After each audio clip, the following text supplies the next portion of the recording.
we are talking about how to screen guest, how to make sure your Airbnb is protected. I will give you some mistakes that I made, some dumb mistakes that I made, and then what to do to not make those mistakes again. Drop your comments down below. I've got one question. And then when we have questions, we'll get to them at the end. Drop your comments below. Appreciate everybody for jumping on. Let's get right into it. So, if you are not, let me kind of roll back.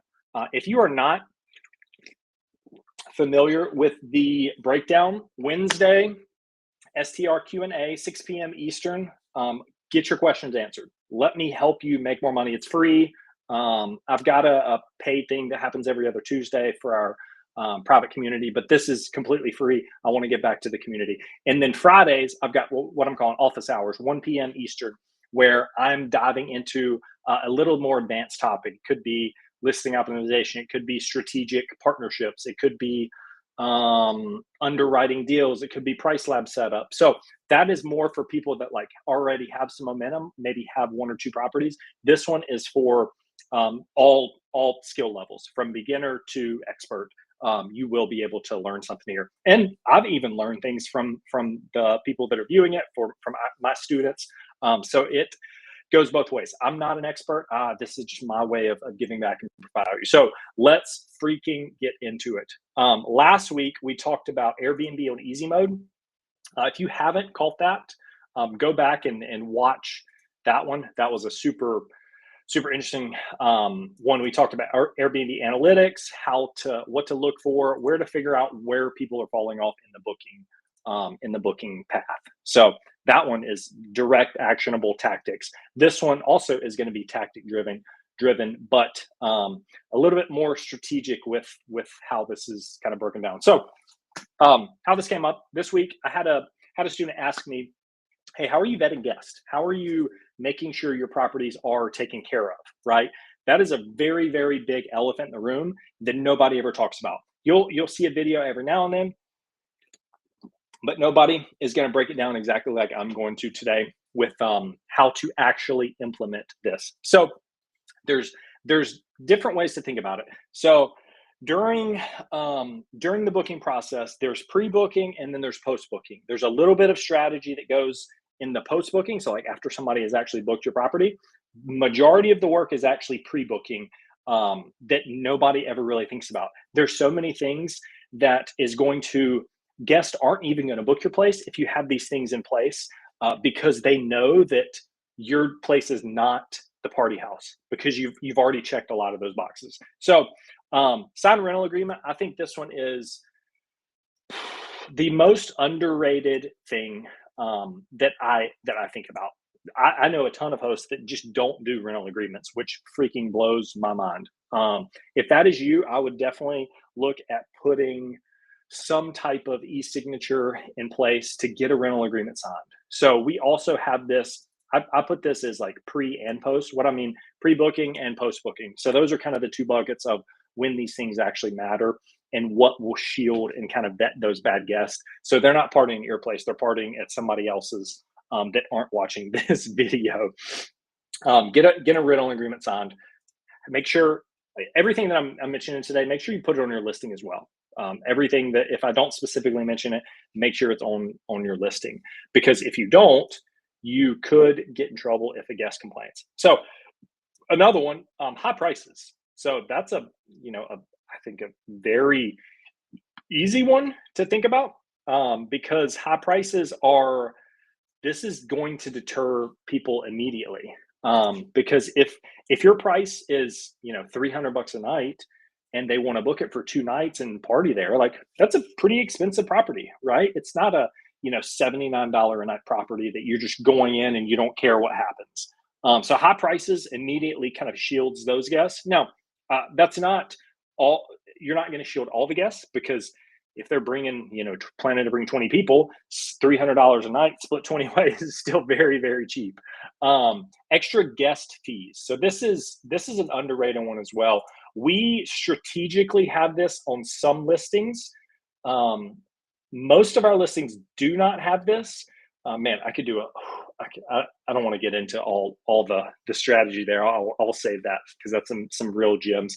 But most of our properties do not have this. On occasion, we will put this extra guest fee once again to deter um, party potential problem guests. It's not all party guests; it's just problem guest. Somebody doesn't have to have 15, 20 people at the place to be a problem guest. It could just be somebody who complains about literally everything. Hey, this hair dryer the cord wasn't folded up. This pillow wasn't exactly straight. If you've had enough reservations, you are going to get those.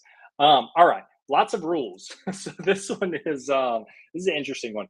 Um, I I don't like a lot of rules, although we have a lot of rules, and we used to start out with no rules on our listings, and then as we saw more and more guests, we've probably hosted, I don't know, 5, 10,000 guests at this point. We're adding rules every like month. It seems like it's like, holy crap, I didn't know I needed a rule for that. Like, that is a dumb rule, but I didn't specifically have that listed. So now we're updating all 30, 40 properties house rules. So having a lot of rules. This is also in the pre-booking phase, because if a problem guest sees all these rules, they're going to immediately think like you're on your P's and Q's, you got everything buttoned up, you're a professional host, you're not just a mom and pop that is doing this as a side hobby, because you got told that this was passive income. Once again, another complete different video. Luis, number one, yes, thanks for watching, Luis. Lots of rules. So once again, a pre-booking tactic strategy. So a lot of these you'll see is pre-booking. So we haven't even talked about vetting the guest yet and after booking and things like that. It's all pre-booking. Actually, this is a good one that I didn't think about until just now. So vetting guest messages. That is, oh man, that's a very, very easy one, I think, because if you can kind of read between the lines. If they're asking for a discount, if they're asking for, hey, I might have some additional friends over, like being very like coy and vague, and I'm not sure if my 12 dogs are coming, like I might bring a cat, I might not. You can, if you've done it long enough, you can kind of start spotting these red flags. So the guest messaging, like, because we always ask every guest whenever they book a message or whenever they send us a message, like, it's, hey, what brings you to Charlotte? What brings you to the Poconos? Like, what brings you to Myrtle Beach? Like, vetting those guest messages. And that is a big indicator, because if somebody says like, I'm coming here for a birthday party, like, hang on, red flag. Let's make sure this person is not having a party. Now, if it's a 80-year-old birthday party, like, okay, Granny, you're good. Like, I don't think you guys are going to get too wild and crazy. Just make sure you shut the lights off by 9 p.m. So vetting guest messaging. I think another big one, damage waiver. This is something that is becoming more and more popular, but nobody really talks about it. What I mean by damage waiver is, I'll list some. Are you guys getting value? Drop your comments down below. Thumbs up. Give me something. See 7 people on right now. Appreciate everybody for watching. So damage waiver. Now, this is not your homeowner's insurance policy. So on your property, you should have STR specific homeowners insurance policy. This is not that. That's like worst case scenario, our last, what we call layer of defense. You've got a lot of steps before you ever get to the homeowner's insurance policy. So kind of the layers of defense. Air cover, everybody knows about air cover. It's gotten worse and worse. Honestly, I can't remember the last time we ever had to use air cover. We use our damage waiver on, I would probably say 95% of our guest damages. And, we've seen, I don't know, probably 90% success rate with getting those recouped. And the guest pays for it. So it's not any additional cost for us or our owners or partners. The guest it's lumped into the accommodation fare. So to name a few, Guesty Protection is the one that we use since we're integrated with Guesty. Wavo, Safely, Superhog, A couple other big ones, but those are to name a few. Um, so once again, not your homeowner's insurance policy. Now this is not a pre-booking thing. This is a post-booking thing. So we do everything up front, or mostly all the work up front before the guest books. And then even in the event that one, bad apple slips through, damages some things, this is like on the post side that we have to still protect our investment, our property, our Airbnb. So the damage waiver, it's a non-deductible thing. So like, let's say, somebody breaks, who knows, a lamp, a table, stains a coffee table, spills some wine on a sofa or whatever. Like we can claim that. There's no like deductible. There's limits. I think our limits maybe 5 to 10 grand total, and we've had like a couple $1,000 occurrences that we've got claimed. I think our biggest one was maybe like 2 to 3 grand. So it definitely comes in handy. So that's enough for the damage waiver. Super valuable, super underrated. Security deposit. This is something that I go back and forth with. Security deposit. It's important, but with the new Airbnb rules that have rolled out over the past couple of weeks, if you haven't, definitely check those out. We're implementing a lot of things internally. I will be talking more about that in the future. If that's a video you would like to see, just let me know in the comments. But security deposit, you are technically, I think now you're not allowed to create a security deposit. We still have, I haven't really heard otherwise from Airbnb. We're also API integrated, so I think we're exempt from a lot of those new rules. Once again, I'll do a complete video on that. Security deposit. This kind of rides on a lot of the, this is pre and post booking, because pre-booking, once again, you need to have this security deposit on your listing if you are going to charge it. Otherwise, you will be penalized and you won't be able to do it. And you're going to piss a guest off and it's going to end up in a bad review. So make sure you have it on the listing. Now, if they still don't want to do a security deposit, then as long as it's on your listing, you're buttoned up, you are good to go.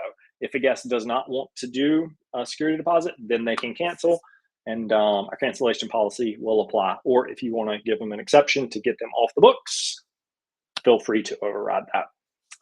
Make sure it's verified on the listing, like I mentioned. So a little bit of before and after booking. How much security deposit? I think this is a good question. We will do anywhere from $250 to $1,000 security deposit. It's refundable, so we do that to give them some skin in the game. So that way, if something does happen, then we can pull it from their security deposit. Honestly, I would probably say of the security deposits that we've done, I mean, we've probably done, I don't know, maybe 30 or 40. I would say maybe one time we've ever had to pull a security deposit. Once again, it's just a vetting piece on the front end strategically that people, if they are going to party and you have a security deposit and you charge them, they're not booking your place or they're canceling, and you don't know what you don't know. They're partying, down the street at mom and pop's house. So security deposit, very powerful one. I would probably say the most powerful one here. Second to like the damage waiver. And then prior guest reviews. I think this is probably what all hosts look at, but nobody really acts on it. And there's a lot of new guest profiles where they don't have any reviews. Like, it could be a great guest, it could be a terrible guest. We don't really know. So we can't rely solely on the prior guest reviews. Now, if they've got five-star reviews, like, okay, cool, you're good to go. You're in town for a friend's baby shower. Cool, you're done. Like, you're good to go. That is also it's actually pre and post booking, because we've actually, probably not the best way to do it with Airbnb rules right now is we've done like, okay, if you have under one review, then we charge this amount. If you have anywhere from 2 to 5 reviews, we charge this amount for like a security deposit. Anything If you have like one negative review, we charge X amount. So there's like if then things that we do here based on their guest reviews. So it incentivizes them, and obviously, once again, make sure it's on your listing. All right, so that I know was a lot. Hopefully that was helpful, because these are actually mistakes that I've made. And man, we used to not take damage waivers. I would never take a reservation without it. Air cover is just brutal. Hopefully you are not solely relying on it. Now, for us, we do still use air cover, but it's few and far between. It's only when things are not covered by our damage waiver, like specific pet things, not covered, but air cover will. There's some other kind of nuances here. I won't go into details there. But if you have questions, I will give this another 5 seconds. Drop them down below. Otherwise, we will wrap up. I've got a concert I'm going tonight, and I just finished a run, so hopefully nobody saw the sweat on my shirt. No comments? No questions? Eileen, thanks for your question. Are you charging guest for waiver? Yes, 100%. Guesty includes this in the accommodation fare. They just lump it into the accommodation fare. So let's say it's $30 a reservation, and we charge 200 bucks a night. That nightly rate will be $230 to the guest. And I could probably actually do a complete training on this. Airbnb is upgrading all the accounts, all the listings to all-inclusive fees. So that way now I think they're forcing hosts to like, it doesn't matter what fees you have, it's lumped into the nightly rate. So it doesn't matter if your cleaning fee is $0 or $500. The total amount is the total amount. I think they actually rolled that out this week to where every host has all-inclusive fees. You can just go to your listing just to verify. But yes, Eileen, to answer your question, we are charging the guest for the waiver. So it's not something that we pay or owners pay or anything like that. The guest is paying it. We've strategically done this to where we're not like hiding it from the guests. When things break, like honest guests, like, hey, I broke this table, like, what, let me know where I can buy a new one, yada yada. We actually using it as a pro, to where we're like, hey, don't worry about it. Like, we've got you covered. We've got a protection plan, insurance plan that's no deductible. Like, we are not going to charge you for that. Guarantee that is a 5-star review waiting to happen. So we actually use that as a huge advantage. I would encourage you to do the same thing. Great question, Eileen. Any follow-ups to that one?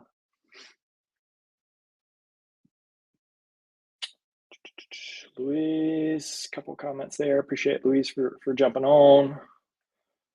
I mean, we have 10 people. Let's go. What questions? Airbnb, how can help you make more money, get more bookings, pay your mortgage off? Like, one thing, it's pretty cool season that we're in. We're in most of my markets, we're ending slow season, going into summer season. And man, the bookings are starting to roll in. Hopefully everybody else is seeing the same thing. June, July, August have been really good months in our market. So, all right, let's go ahead and wrap up. Thank you, everybody. Like, subscribe to this channel. I actually haven't mentioned that in the past. Thank you guys for watching. I will see you Friday at 1 o'clock. Let's go.